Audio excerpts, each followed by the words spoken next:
kayak di negeri Belanda yo, banyak kincir. Ini di Desa Gebang, Kecamatan Gebang, Cirebon, Jawa Barat. Bukan sembarang kincir loh. Kincir berfungsi menyedot air laut ke kolam penampungan. Ini jadi alat utama pembuatan garam laut. Angin pesisir yang kencang akan membuat kipas kincir bergerak. Lalu putarannya akan memompa air laut dan mengalir ke kolam penampungan. Air laut yang tertampung di kolam dinamakan air muda.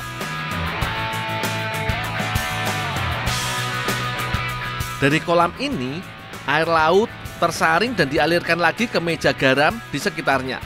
Tentunya dengan bantuan kincir air yo.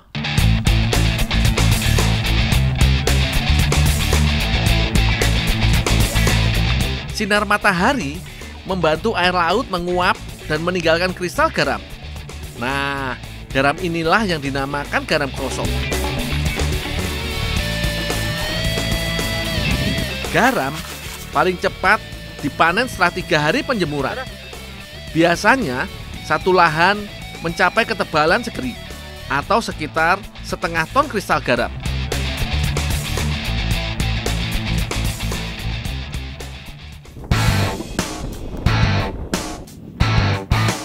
Musim terbaik untuk pembuatan garam ya saat kemarau. Di waktu ini, proses pembuatan garam tidak terganggu atau tercampur air hujan. Garam krosok yang berbentuk kristal ini biasanya disebut roll salt. Sudah bisa langsung dimakan yo. Tapi kebanyakan diolah dulu jadi garam bata dan garam halus. Ada juga garam olahan untuk kosmetik. Kalau yang kubawa ini mau dijadikan garam bata. Pak, ngantar garam nih Pak. Oh ya Ndol, taruh situ aja. Sekarang bantuin nyuci di belakang ya. Oh ya ya.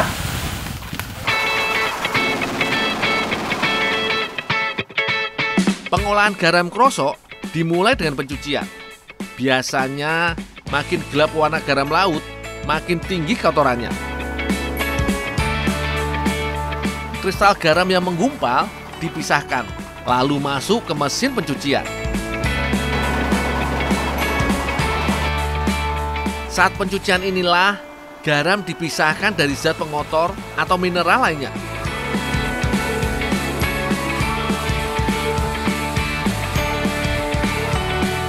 Garam yang sudah ditiriskan warnanya lebih putih.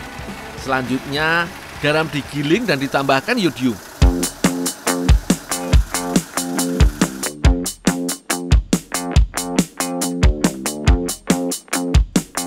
Kemudian garam halus dicetak. Tiap kotak diisi penuh, diratakan, lalu dipres. Hasilnya yo seperti ini, balok-balok garam.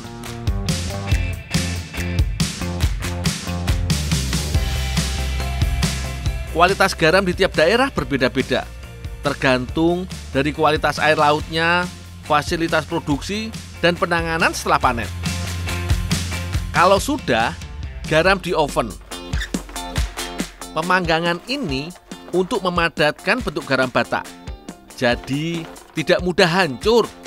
Soalnya makin dipanaskan, garam akan semakin mengkristal. Garam di oven pada suhu 80 derajat Celcius selama 30 menit.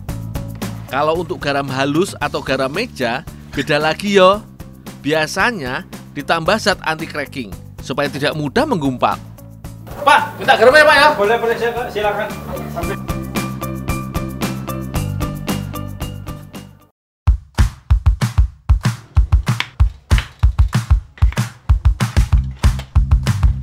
Mbak Sela masak ayam bumbu rujak. Weh, ngebayangin enaknya saja sudah bikin aku ngiler. Bumbunya sederhana. Ada bawang merah, bawang putih, cabai rawit, kemiri, kunyit dan jahe. Semuanya diulek halus. Lalu tambah larutan asam kandis.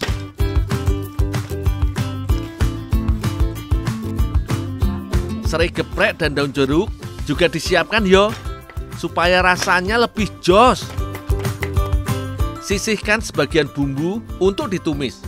Sisanya dilumurkan ke ayam. Oh iya, sebelum diberi bumbu, sebaiknya daging ayam dilumuri air perasan jeruk. Gunanya untuk mengurangi aroma amisnya. Sip lah, tinggal dibumbui.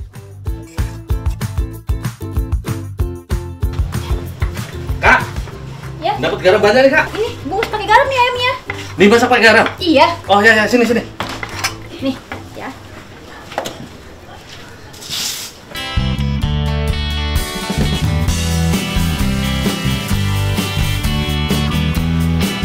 Tumis bumbu sampai harumnya tercium. Sepi rasanya kalau masakan tanpa sayuran, ya kan? Bolehlah ditambah beberapa sayuran untuk menambah selera. Bisa pakai wortel, daun bawang, daun bombay, paprika, dan cabai merah.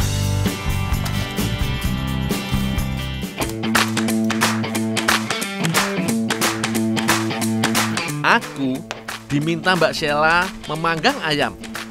Tapi sebelumnya, ayam harus dibungkus garam dulu. Garam harus membungkus semua permukaan daging ayam tanpa kecuali. Garam akan menjaga suhu tinggi akibat pemanggangan. Jadi, ayam akan matang sempurna hingga ke daging terdalam. Garam juga berfungsi sebagai pengempuk daging. Garam akan membantu memecah protein dalam daging. Hasilnya, tekstur daging jadi empuk. Saat pemanggangan seperti ini, suhu meningkat cepat yo. Tapi daging tidak akan mudah gosong karena permukaannya terlindung garam yang mengkristal.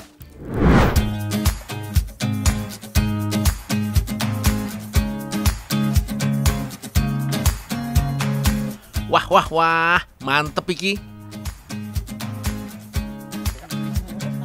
Daging ayamnya gak cuma mateng, tapi juga empuk. Ditambah bumbunya juga meresap sampai ke dalam.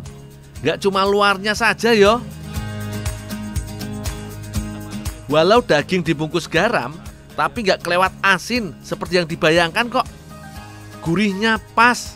Apalagi kalau makannya pakai bumbu rujak ini, dijamin minta nambah.